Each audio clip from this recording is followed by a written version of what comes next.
बिस्मिल्लाहिर्रहमानिर्रहीम। अस्सलाम वालेकुम। सैयद यार हुसैन एक बार फिर आप तमाम देखने वालों की खिदमत में हाजिर है। सबसे पहले आप तमाम लोगों की चाहत, मोहब्बत, खुलूस का बेहद शुक्रिया जो कि हमारे साथ कनेक्ट हैं, चैनल को सब्सक्राइब कर रहे हैं, अपनी राय का इजहार कर रहे हैं। आज पाकिस्तान क्रिकेट बोर्ड की सिलेक्शन कमेटी ने जनाब बड़े खामोशी से और बिना किसी प्रेस कॉन्फ्रेंस के न्यूजीलैंड के खिलाफ 5 वनडे और 5 T20 मैचों की सीरीज़ के लिए दो मुख्तलिफ स्क्वाड का ऐलान कर दिया।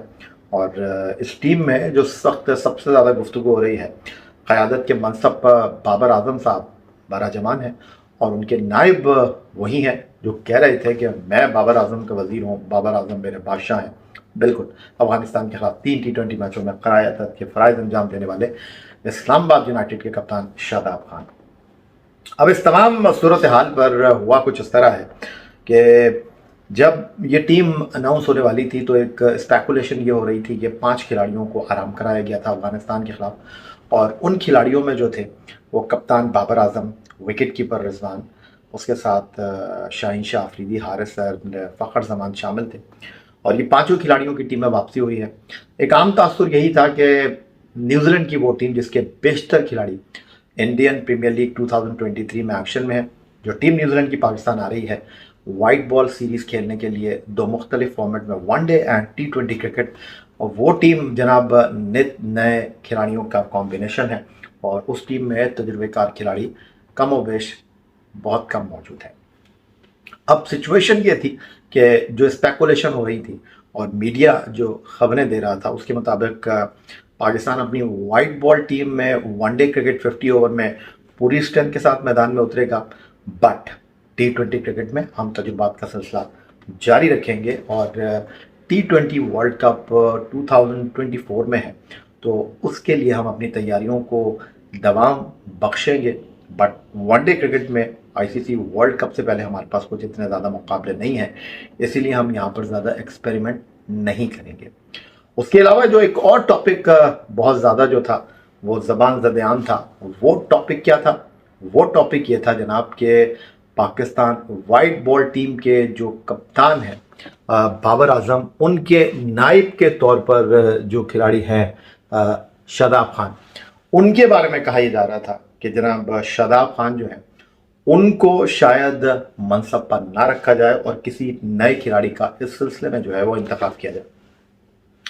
अब जब न्यूजीलैंड के खिलाफ टीम का अनाउंसमेंट हो गया तो सोशल मीडिया पर, यूट्यूब पर वो लोग जो खबरें दे रहे थे, वो लोग जो बातें कर रहे थे, वो लोग जो वीडियो बना रहे थे, वो लोग जो अपनी तरीके से नाम दे रहे थे, उन्होंने कहना शुरू कर दिया, भाईजान ये तो एजेंडा सहाफ़त हो रही थी, ये तो जनाब घर से बैठ के स्टोरियाँ जो है वो घड़ी जा रही थी, शादाब खान तो कहीं नहीं गए, शादाब खान जो है वो अपनी जगह मौजूद हैं। और बिला वजह जो है एक कियोस क्रिएट करने की कोशिश की गई। एक बात याद रखिएगा, धुआं वहीं से उठता है जहां आग लगी होती है। और ये सोच जो कि चल रही थी, ये बात जो कि ज़बान ज़द-ए-आम थी कि शादाब खान माइट भी पाकिस्तान वाइट बॉल टीम के नायब कप्तान नहीं होंगे, जल्द या बदेर इस बात का खुलासा होने वाला है। उसके अलावा बाबर आजम के हवाले से कहा गया कि जी नजम अजीज़ सेठी साहब ने जो है वो अपनी कमिटमेंट को फुलफ़िल किया है। उन्होंने वो नहीं किया जो एहसान मानी ने सरफराज अहमद के साथ किया था। और नजम अजीज़ सेठी ने कहा था कि जी बाबर एज ए कैप्टन ही रहेंगे टीम में। और फिर उसके बाद सोने पर सुहागा नजम अजीज़ सेठी साहब ने जो है टीम के अनाउंसमेंट के बाद एक ट्वीट किया और सोशल मीडिया पर अपने पैगाम में कहा, उन्होंने उन तमाम लोगों को जो कि स्पेकुलेशन कर रहे थे कि देखा जी कुछ ऐसा नहीं हुआ जैसे आप सोच रहे थे। और उसके बाद फिर क्या हुआ? फिर जनाब उस ट्वीट को लेकर बहुत ज़्यादा चर्चा की गई, बहुत ज़्यादा गुफ्तगू की गई। देखा जी अब तो चेयरमैन साहब ने भी शट अप कॉल दे दी है, देखा जी अब क्या होगा। तो मामला ये है कि सूरत हाल जूं की तूं है और सूरत हाल वहीं पर रुकी हुई है। और आगे आने वाला वक्त इस बात का खुलासा करेगा कि ये जो खबरें थी वो गलत थी या चेयरमैन क्रिकेट बोर्ड जैसा कह रहे थे उन्होंने वैसा ही किया है। थोड़ा सा आपको पीछे लेकर जाऊंगा। नजम अजीज़ सेठी साहब ने जब अफगानिस्तान के खिलाफ टीम का अनाउंसमेंट हो रहा था उस वक्त उन्होंने एक बात कही थी कि बाबर आजम ही हमारे तीनों फॉर्मेट के कप्तान हैं, लेकिन हम अगर कप्तान चेंज करेंगे तो बाबर आजम की मंशा और मर्जी उसमें शामिल होगी। और साथ साथ उन्होंने ये भी कहा था कि हर मुल्क इस वक्त 3 फॉर्मेट के 3 कप्तानों के साथ खेल रहा है। मोरलेस वाइट बॉल के उनके कप्तान अलग हैं, रेड बॉल टीम के उनके कप्तान जो हैं वो अलग हैं। तो इस सूरत हाल में क्या सूरत हाल बनती है, क्या नहीं बनती, ये आगे आने वाला वक्त इस बात का खुलासा करेगा कि जनाब क्या सूरत हाल और ऊँट किस करवट बैठता है। 16 रुकनी 2 मुख्तलिफ स्क्वाड का ऐलान किया है हारून रशीद साहब ने, जो कि न्यूजीलैंड के खिलाफ T20 और वनडे सीरीज में पाकिस्तान की नुमाइंदगी करेंगे। मेरा ख्याल है कि पहले उन 16 खिलाड़ियों के नामों पर एक निगाह डाल लेते हैं जो दोनों टीमों में हमें दिखाई दे रहे हैं। पहले अगर मैं बात करना चाहूँ T20 टीम की, बाबर आजम दोनों टीमों के कप्तान हैं, फिर उसमें शादाब खान दोनों टीमों के वाइस कैप्टन हैं, फ़हीम अशरफ शामिल है T20 टीम में, वनडे टीम में वो नहीं है। उसके अलावा फ़खर जमान दोनों टीमों में शामिल हैं। उसके अलावा हारिस रऊफ़ जो है वो भी दोनों टीमों में शामिल हैं। इफ्तिखार अहमद T20 टीम में है, उनको वनडे टीम में होना चाहिए था। और हारिस सुहेल जो है वो टीम में शामिल हुए हैं, स्टिल मौजूद हैं, जिनकी एक अरसे के बाद पाकिस्तान वाइट बॉल टीम में वापसी हुई थी। एहसानुल्लाह जिन्होंने डेब्यू किया अफगानिस्तान के खिलाफ शारजा में, वो दोनों टीमों का हिस्सा हैं। इमाद वसीम जनाब T20 टीम का हिस्सा हैं। इमामुल हक वनडे टीम में शामिल हैं। मोहम्मद हारिस विकेट कीपर जो हैं वो सिर्फ T20 टीम में है। मोहम्मद नवाज जो हैं वो दोनों टीमों में हैं। मोहम्मद रिजवान वो दोनों टीमों में हैं। फिर नसीम शाह जो हैं वो आपको दोनों टीमों में दिखाई देंगे। वसीम जूनियर वनडे टीम में मौजूद हैं। साइम अयूब वनडे टीम में हैं। सलमान अली आगा साइम अयूब T20 टीम में है, सलमान अली आगा वनडे टीम में है। शाहीन शाह अफरीदी दोनों स्क्वाड में है। शान मसूद दोनों स्क्वाड में है। जमान खान T20 में है। और उसामा मीर जो हैं वो आपको वनडे स्क्वाड में दिखाई देंगे। और Usama Mir by the way New Zealand के खिलाफ जो है वो खेल चुके हैं 3 एक रोज़ा मैचों की सीरीज़ पाकिस्तान सुपर लीग से पहले, और उस सीरीज़ में न्यूजीलैंड की टीम ने कामयाबी हासिल की थी पाकिस्तान के खिलाफ पहला मैच हारने के बाद अगले 2 मैचों में फतह हासिल करके। अब क्या ये स्क्वाड मुकम्मल है? क्या ये जो टीम बनी है उसके अंदर कोई प्रॉब्लम नहीं है? ये तो मैं नहीं कह सकता कि कोई प्रॉब्लम नहीं है, कमी बेशी रह जाती है। अब डेफिनेटली चीफ सेलेक्टर ने यासिर हमीद और जो उनके को सेलेक्टर हैं मोहम्मद समी, जिनको कराची एक्सप्रेस कहते हैं, जिनके साथ मिलकर टीम बनाई है, इस टीम में सबसे बड़ा सवाल यह है कि वनडे टीम का मिडल ऑर्डर किधर है? वनडे टीम में आपने भरमार कर दी है ओपनर्स की। T20 की तो मैं बात ही नहीं कर रहा। वनडे टीम में जो ओपनर्स है आपके पास, कप्तान बाबर आजम इनिंग का आगाज़ करते हैं। इमामुल हक यहाँ पर मौजूद हैं। फ़खर जमान बेचारे बाय फोर्स जो हैं वो आपको T20 में तो नंबर 3 पर खेलेंगे, बट वो इमामुल हक के साथ जो है वो वनडे में इनिंग का आगाज़ करेंगे। और बाबर आजम आई थिंक मेरा ख्याल है बाबर आजम 3 पर खेलेंगे या फ़खर 3 पर खेलेंगे। उसके अलावा अब्दुल्ला शफीक T20 टीम से उनकी जो है वो वनडे टीम में वापसी हो गई है, T20 टीम में वो शामिल नहीं है। उसके अलावा अगर हम देखते हैं तो हारिस सुहेल के सिलेक्शन के ऊपर सवालात उठ रहे हैं कि जी उनकी फ़िटनेस क्या है। अगर आप फिटनेस के मैार के ऊपर आज़म खान को टीम पर बाहर करते हैं तो हारिस सुहेल जो है वो किस बुनियाद पर इस टीम का पार्ट बने हैं।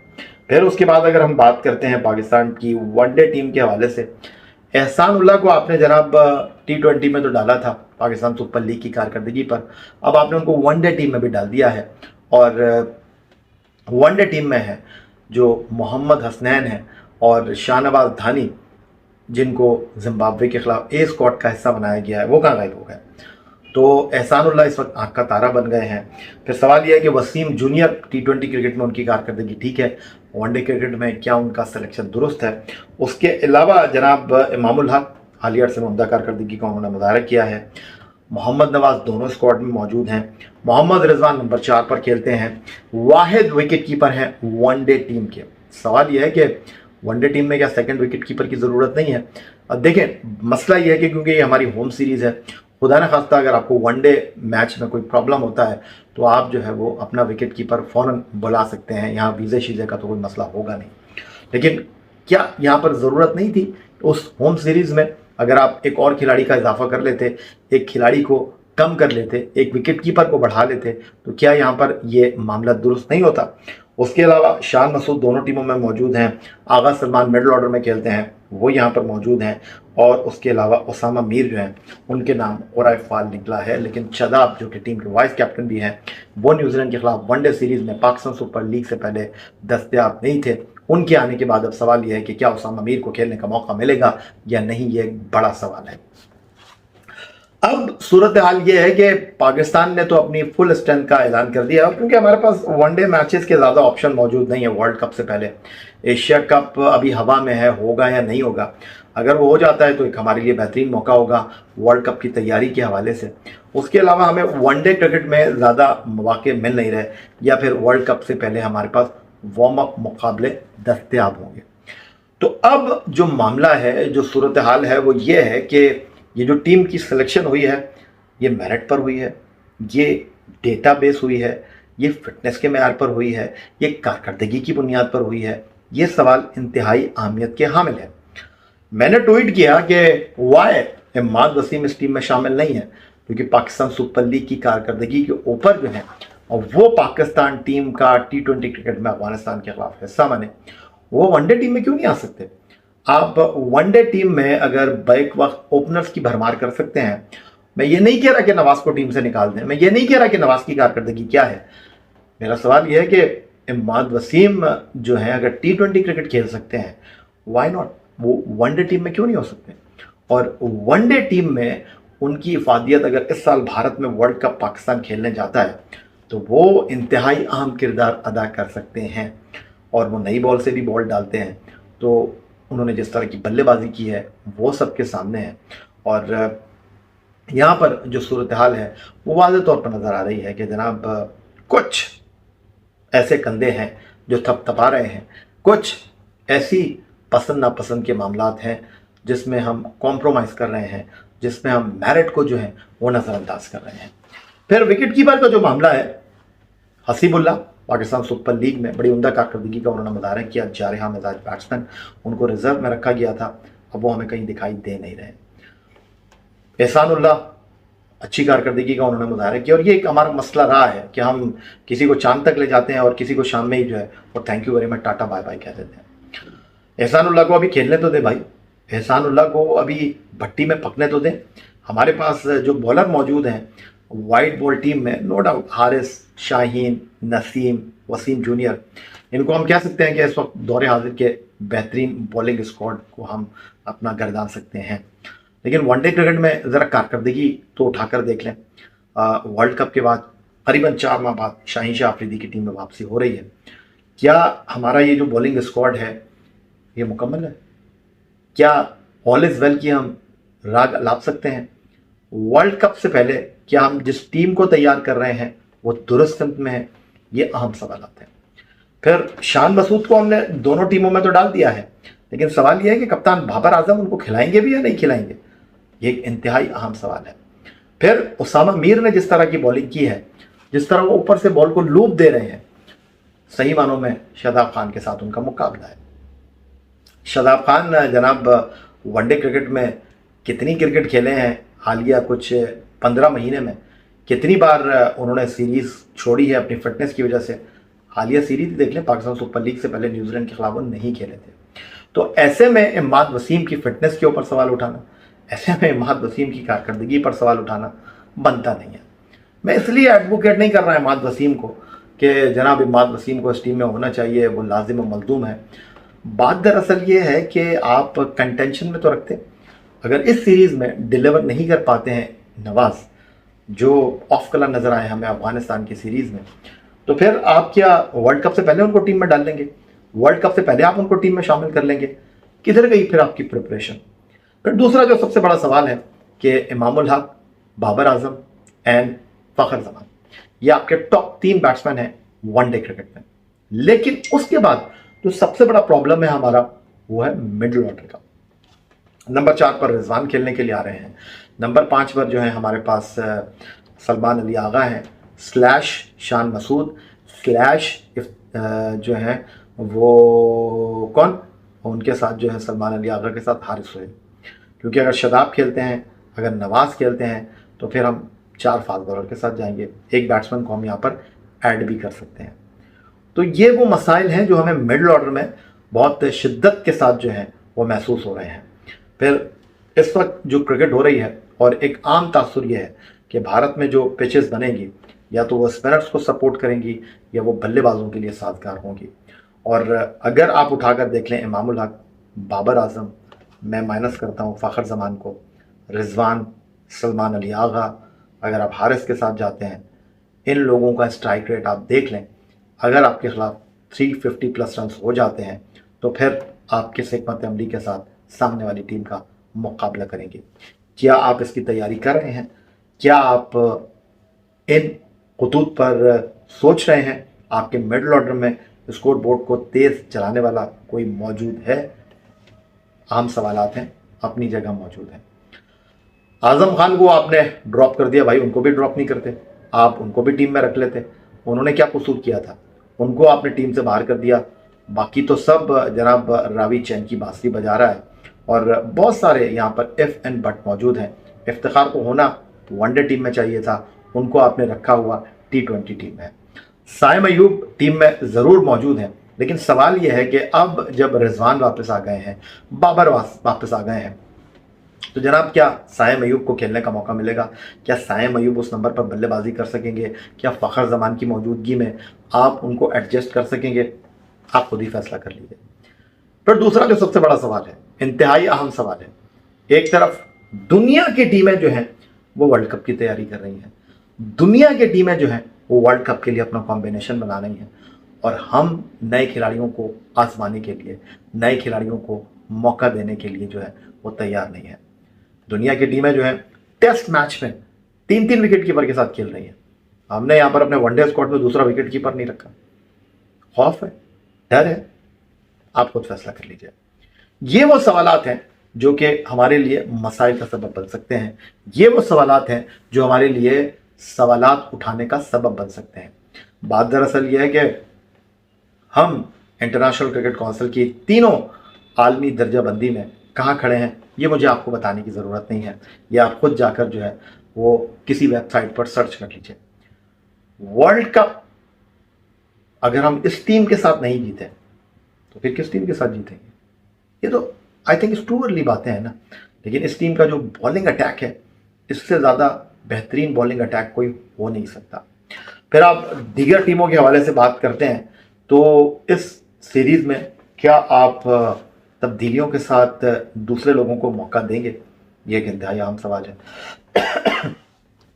फिर उसके बाद जो सबसे बड़ा सवाल है वो ये है कि जनाब अगर आप शादाब खान को वाइस कैप्टन रखते हैं, ठीक है, तो फिर उसामा मीर को वनडे टीम में खेलने का मौका मिलेगा? क्योंकि हम इंग्लैंड ऑस्ट्रेलिया की तरह तो नहीं सोचते कि किसी को अगर हमने वाइस कप्तान बनाया तो उसको हम बाहर बैठा देंगे।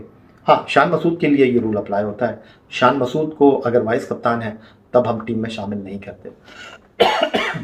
फिर जो सबसे बड़ा सवाल है वो ये है जनाब कि यहाँ पर सवालात उठते रहे हैं, बात होती रही है, लेकिन बहरहाल कुछ लोग नाराज़ हो जाते हैं और उनका कहना ये होता है कि नहीं जी, गैर ज़रूरी तौर पर जो है बाबर आजम के ऊपर तनकीद होती है, गैर ज़रूरी तौर पर जो है वो रिजवान के ऊपर तनकीद होती है।